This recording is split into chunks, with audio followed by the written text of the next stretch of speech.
Good morning to all of you. And I'm very happy to be here today to tell you about Giovanni Vezzi, a porcelain manufacturer in Venice, and to introduce the first Italian manufactory of porcelain and the third in Europe. Thank you very much to Brian for this invitation, and I hope you enjoy meeting Giovanni Vezzi through his wonderful pieces. This is the tale of an emblazoned innovator and of an even nobler subject. A story of ingenious enterprise, alchemy, art, and technology. During the 18th century, Venice was the only country which had 4 porcelain manufactories. It's remarkable that none of them were founded by public decree, but by private initiative. La porcelaine de Venise surpasse de beaucoup celle de Dresden. These words about the Vezzi manufactory are the words written by Abbot Antonio Conti. He was a well-known man of letters and science of the time, and he wrote it from Venice in a 1727 letter to Madame de Caylus. She was one of the key players in Parisian intellectual life. More than 300 years after its foundation, I will pay tribute to the Vezzi factory. The artefacts accompanied the daily rituals of Venetian patricians in every moment of their day. They were the contemporaries of Pietro Longhi, Guardi, Goldoni, and Casanova, protagonists of refined and elegant living, who enjoyed carnivals, holidays in villa, coffees, and conversations in the ridotti. Ridotti is the Venetian old name for casinos, while the world around them was about to change dramatically with the end of the Republic. This can be seen in the paintings of the time, especially in Longhi's and Guardi's canvases. Vezzi's porcelains are, in fact, their art objects that best capture the spirit and aesthetic of 18th century Venetian nobility. The refined globular teapots, the rare vases, the cogome, the Venetian name for coffee pots, intermingle with the blue monochrome bell-shaped beakers, sparkling and fragile objects that are the result of the extraordinary technical skill achieved by the manufactory in the production of porcelain, whose secret of manufacture from Meissen reaches Venice, passing through Vienna. Here, thanks to the guarantees of the protectionist Venetian legislation, the ceramists attained an excellent level of quality. Their works were spread throughout Europe and were characterized by their extraordinary shapes, mostly taken from silverware, and the exuberant palette of their ornaments. In Venice, in fact, the laws of market and power have always supported entrepreneurial excellence in arts and craft. All merit is to Giovanni Vezzi, who enters the great European porcelain conversation in the 1720s. His family from Udine does not belong to the ancient Venetian nobility, but his lively intellect and his qualities as a great businessman perfectly reflect the mentality of the new aristocracy that gave spirit to the city in the first half of the century. This is the period of the Vezzi family's rising fortunes. The father, Francesco Vezzi, who was really a real Goldonian character, is one of the richest goldsmiths in the Serenissima. He was joaillier at Orese al Drago d'Oro. Drago d'Oro was a famous jewelry store in Rialto, and managed to obtain the title of Count in 1716, thanks to the outlay of 100,000 ducats.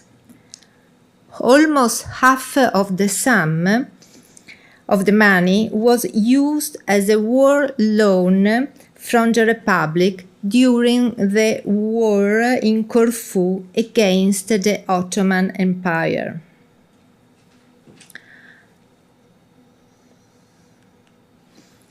The San Giovanni grows up in the logis of the palazzo purchased by his father in 1708. Palazzo Baglioni, now called Damosto, is near Rialto in Calle dei Muti. Having reached adulthood in the first decade of the 18th century, Giovanni set about discovering the secret of porcelain production, which was a particular fashion of the time. In 1720, Francesco himself registered a power of attorney to his son for the full use of the family property, as he was aware of the prestige that the porcelain could yield and wanted to support his son to this venture. I just want to show you these drawings about the history of Vezzi. They were made by Antonio Maria Zanetti, and Antonio Maria Zanetti was a great connoisseur and friend of artists, and himself an art amateur. He is also known for this album. It's an album of caricatures, and it's a gallery of 350 portraits of characters from the world of the 18th century Venice, from famous opera stars to anonymous people, mocked without distinction, revealing for their freshness and liveliness his natural talent as a cartoonist. All the powerful people of Europe wished to own and adorn their prestigious homes with an object made of white gold, as rare as its shining. When in 1710 the Elector of Saxony, Augustus the Strong, announced from his castle in Meissen that the formula for porcelain had been discovered, all the nobility of Europe became enthusiastic, even those living in the lagoon. Giovanni Vezzi was the first to accept the challenge. He began his own experiments on the island of Giudecca, probably as early as 1718-1719, supported by the German alchemist Christopher Conrad Hunger, who had fled Dresden.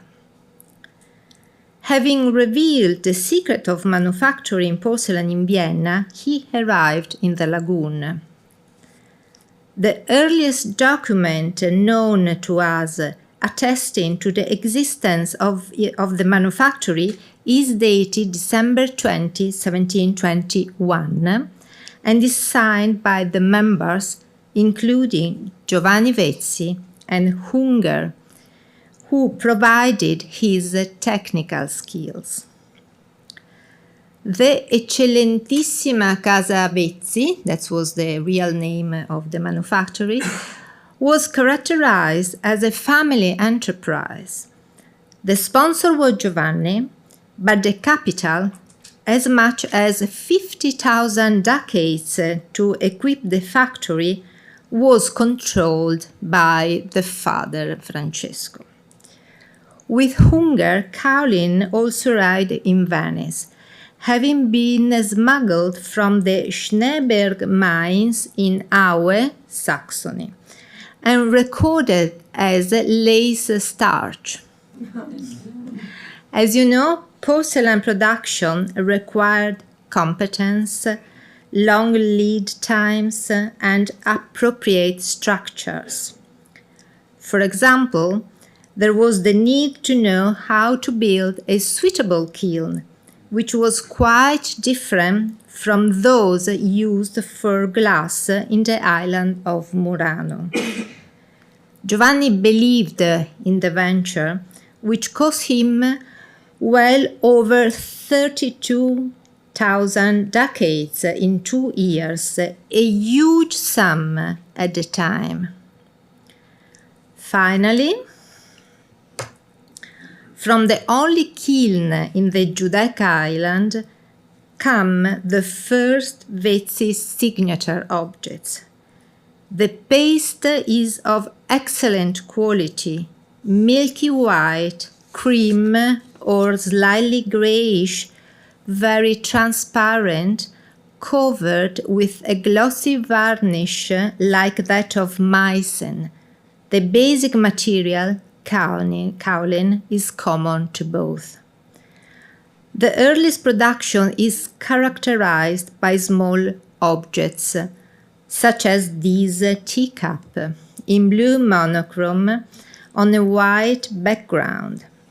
The shape, low, shallow, and flared, is inspired by the Farist in the Turkish style. The small size of the cups, only 4 centimeters high, as well as the reduced dimensions of the teapots, testify to how special, rare, and expensive tea was in the early 18th century. Served on silver trays and consumed in drawing rooms, it was highly appreciated for its medicinal and refreshing qualities. Both the shallow shape of the cup and the decoration in red and lime green with leaves and flowers alternating with exotic birds in flight emulate the Chinese models with a kind of innocent creativity. Further examples of the period are the 2 beakers with their characteristic bell shape. Among the most beautiful are the 2 preserved at the Carezzonico Museum in Venice. These show a decoration of parrots perched on a vine branch with leaves and tendrils painted in cobalt blue under varnish and highlighted in gold. From the very beginning, the trademark appears. The word Venezia whole or abbreviated as Van.A, in underpaint blue, iron red, or, in the case of the most beautiful objects, in gold. The flattering Vezzi trademark in green connotes objects with Oriental-inspired floral decoration, such as this tea caddy, with its prunus flowers in relief derived from Chinese blanc-de-chine porcelain and used by all European manufacturers in the early days of their production. This tea caddy is preserved at the Musée des Arts Décoratifs in Paris. We also found the same flattering Vezzi mark in red here in this coffee pot, also in Paris, that is a rare example of a little coffee pot from the factory. Drinking the aromatic Oriental beverage was extremely fashionable in 18th century Europe and was evident in Carlo Goldoni's play La Bottega del Caffè and in pictorial art. This is an example of Pietro Longhi school with the coffee shop. In Venice, as early as the end of the 16th century, there is news of a black water boiling as hot as they can suffer, which is extracted from a seed, which they call cave, which they say he has the virtue of making men stay awake. As recounted by Giovanni Morosini, Bailo in a report to the Senate in 1585. Morosini was the ambassador of the Republic of Venice in Constantinople. Coffee arrived in Europe thanks to Venetian traders, and it was in the lagoon in 1615 that the aroma of coffee was noted for the first time in Italy. The factory's second season began after 1724 and was the most productive in terms of diversity of models and chromatic richness of decoration. Parts of tea and coffee services are accompanied by cups, vases, plates, and a few rare figures in the round. The forms are inspired by those of contemporary silverware and models from the early Meissen and Vienna production. The decorations, often in relief, depicts various themes, including chinoiserie.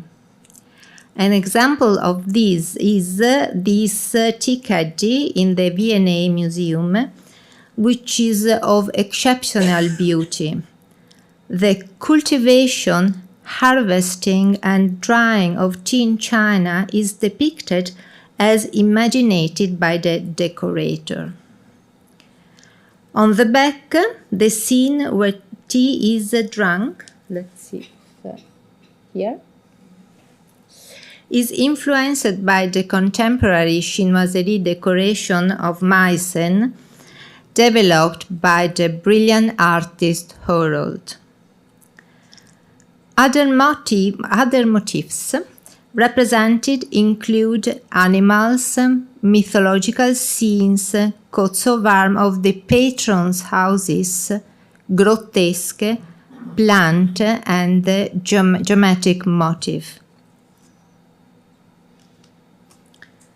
Human figures are also typical, both Eastern and Western inspired, and sometimes with caricature-like touches.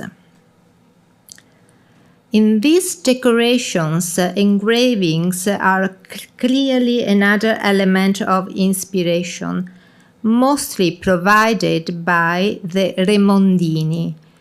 The Remondini was a very well-known family of printers working in Bassano from the mid-17th to the mid-19th centuries.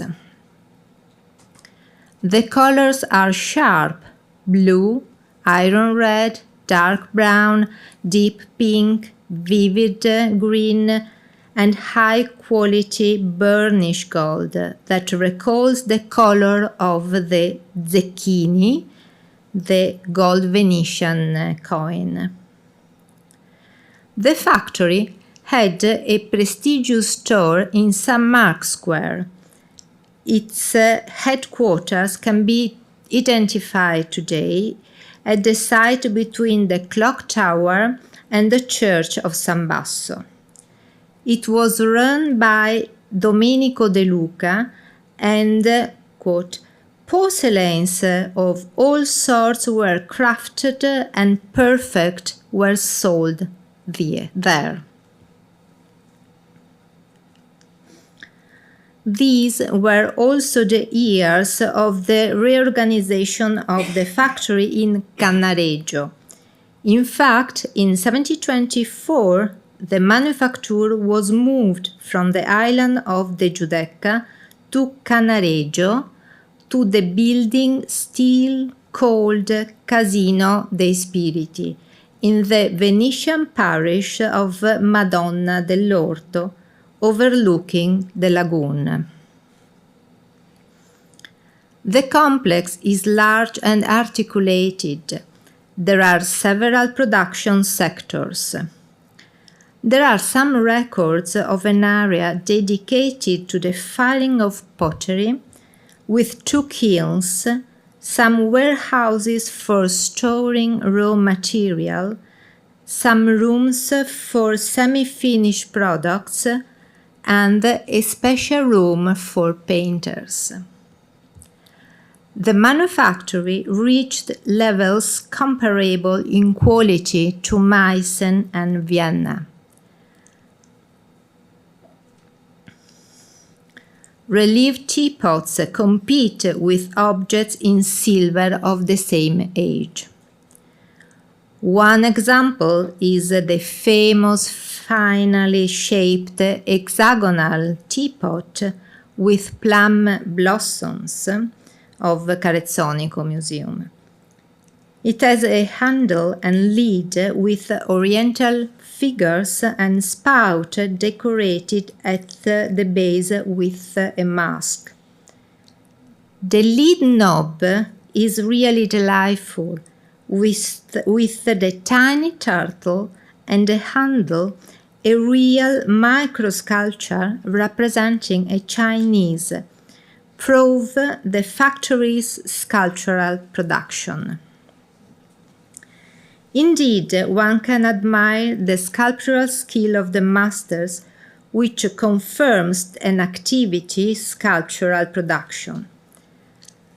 This was recently demonstrated by the discovery in the State Archives of Venice of an inventory of 1724 where various figures are listed. Quote, a large figures of a clumsy man, a dog, white figures, etc. Teapot of this shape, typical of Vezzi, were also produced by Dupaquier, while the relief plum blossoms are typical of the earliest Meissen production. According to some scholars, an example of Vezzi's cultural production would also be the clown in the Victoria and Albert Museum. Another example is this particular and rare lantern decorated in the Bérain style with an underglaze in dark blue chinoiserie, also kept in the V&A. This style is named after Jean Bérain, who first used Raffaellesque, enriching them with the Baroque curvilinear repertoire. The lantern presents all the inventive exuberance and richness of detail characteristic of this style, with perfectly symmetrical ornaments. The highly valuable and curious object, intended for an elite market, replicates the shape of the lanterns used to light the interiors of Venetian palaces or the moorings of gondolas in the canals.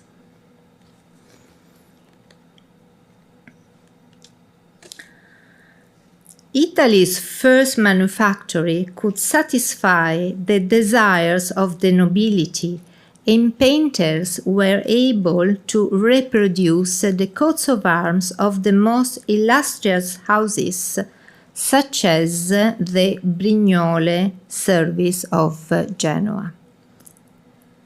The Brignole sale, raggi, servito, saucer, and teacup bear the coat of arms of the Doge, Francesco Brignole Sale, and Bettina Raggi, married in 1724.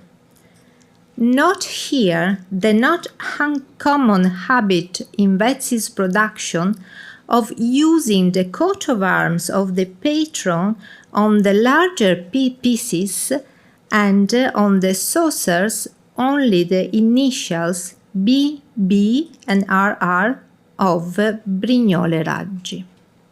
An example of exceptional craftsmanship are the beakers decorated in red and black and illuminated in gold from Carezzonico, marked Venezia in full. One depicts an equestrian combat of an angel and a warrior on foot in the act of pouring water on the head of a dragon. Diana the Huntress and other mythological figures adorn the body of the second piece. Their ornamentation is attributed to Lodovico Ortolani.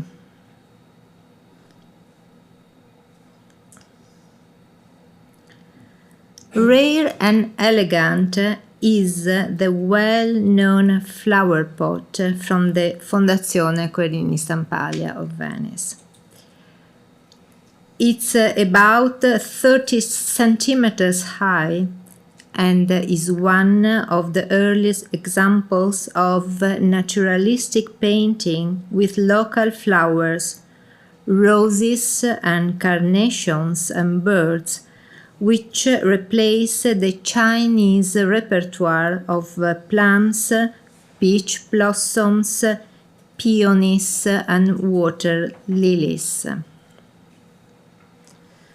The intensely polychrome pictorial ornamentation in shades of yellow, green, brown, pink, and red is scattered with a rich bouquet of carnations and roses, which are intertwined with lake plants from which small birds are peeping out.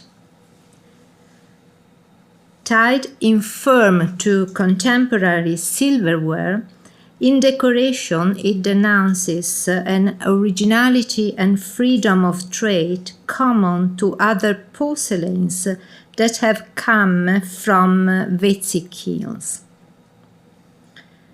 The vase shows a firing defect, you can see here, cleverly hidden with a vine shoot. All these examples suggest the hypothesis that Vezzi turned to housemalers, home painters, who were very skillful in Venice. A few well-known names of Vezzi's collaborators include Lodovico Ortolani. He was the progenitor of a large family of ceramists and one of the greater painters of early Italian porcelain. Lodovico signs the saucer with flora, now in the British Museum, beautifully painted in crimson red monochrome. The use of flowers and plants next to the figures corresponds precisely to Ortolani's style. A characteristic feature is the obvious disproportion between the size of the figures and the background landscape.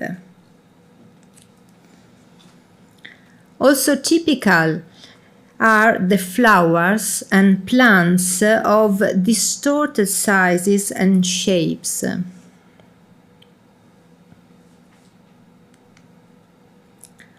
Also attributed to Ortolani is this splendid pattern of a privately owned vase with amorous scenes based on prints by Antonio Tempesta. This vase is one of the largest known pieces of Vezzi porcelain with its height of 30.5 centimeters alongside the Querini's vase.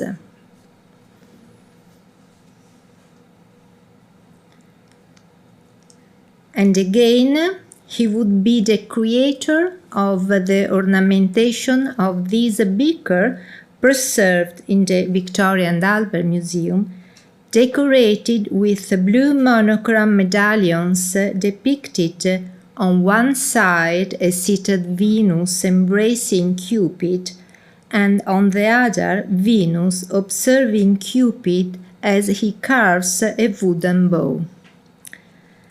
The motifs are taken from the famous series of prints, Scherzi d'amore, by the engraver Odoardo Fialetti, published in Venice in 1617. A name often found mentioned but which has remained unknown is that of Duramano, and that of a painter signed A.G. in red purple, which is also found on the teapot in a private collection in Trieste. In the center, on either side, appear two medallions painted with sailing ships in polychrome. The teapot was probably made for a heraldic service, with the central medallions originally meant for a noble coat of arms.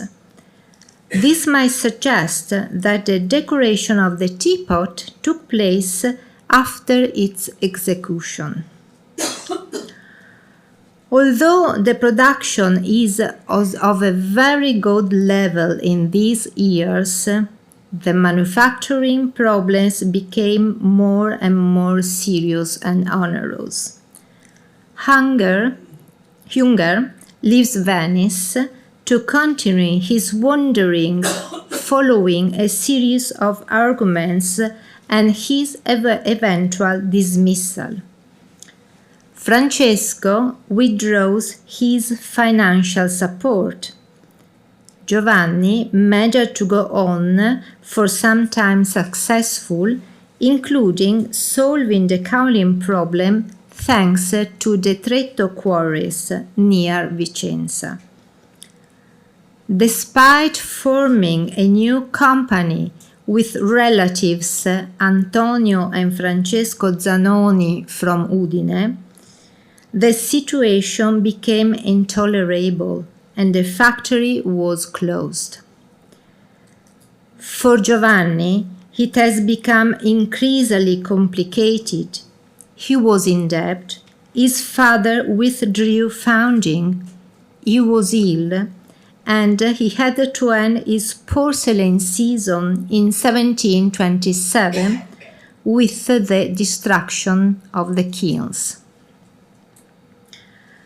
From the 1724 inventory of the manufactory, 3 years before the kilns were destroyed, it appears that where there would have been more than 74,000 pieces in the warehouses of the Casino degli Spiriti. Of these, there were nearly 53,000 unfired, which were subsequently decorated by various housemalers and offered for sale by Vezzi himself until about 1740, when it appears that Giovanni concluded his last sales.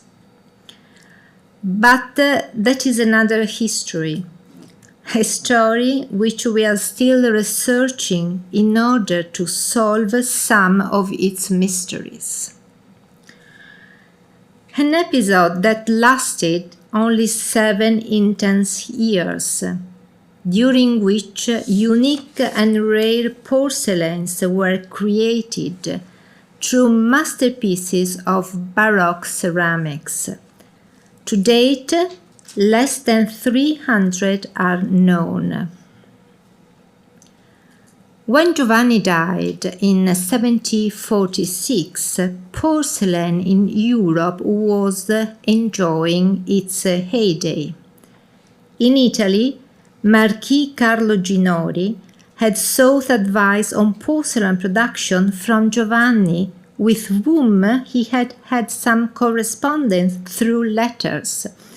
A rich epistolary between Ginori and Vezzi is preserved in the archives of Venice and Doccia. He had already established his own manufactory in Doccia, while the manufactory in Capodimonte, desired and founded by Charles de Bourbon and Maria Amalia of Saxony, had been active for 3 years. Among the consequences of the closure of the Vezzi manufactory was the launch in the furnaces of Murano of the production of l'attimo glass. The decorations and shapes emulate porcelain precisely at the time when the Serenissima remained without its own direct production. The success of enamel-decorated white glass between 1730 and 1750 is again, as it has been in the Renaissance period, linked to the fashion and importation of Oriental and then European porcelain. Venice would have to wait until 1761 and the arrival of a Saxon couple fleeing the 7 Years' War, Nathaniel Friedrich and Maria Dorothea Hevelke, to see the rebirth of porcelain in the city. I'm pleased to present to you the portrait of Marquis Giuseppe Ximené d'Aragona, perhaps taken from a bronze. He was a Florentine diplomat, fond of music and patron of the young Mozart in 1771. This object represents the manufactory's most valuable artifact, the only piece dated, signed, and attributed with certainty to the Hevelke, because of the quality of the paste and the embossed the trademark.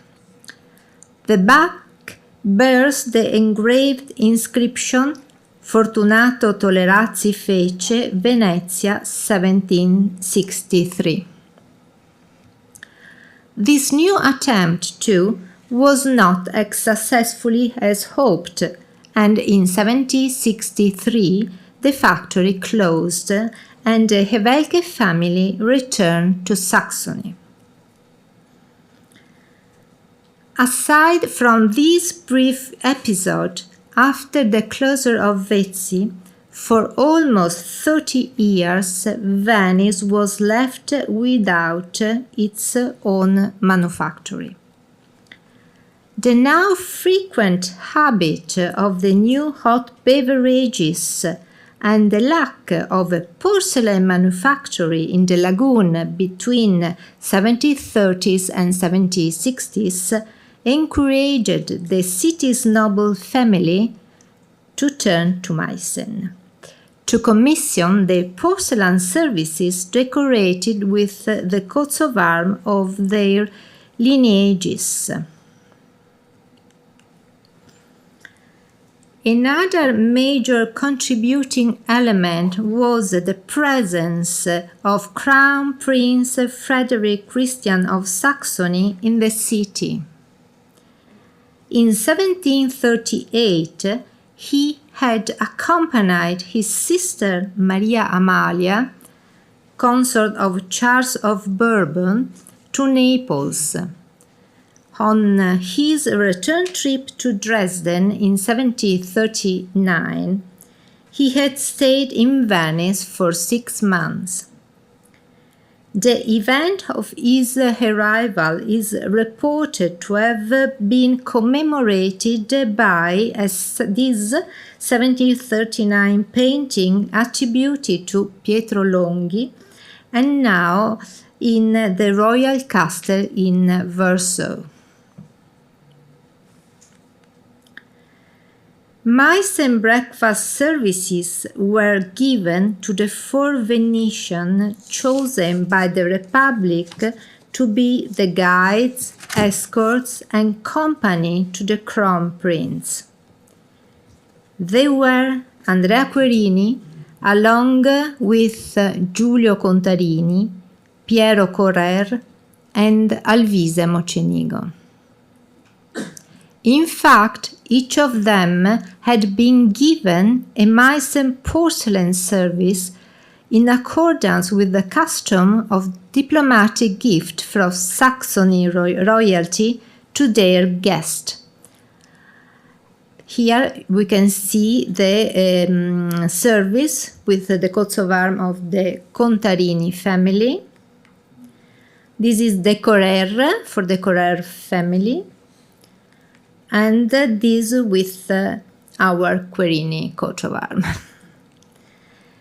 These would be some of Meissen's 26 known services for Venetian nobles.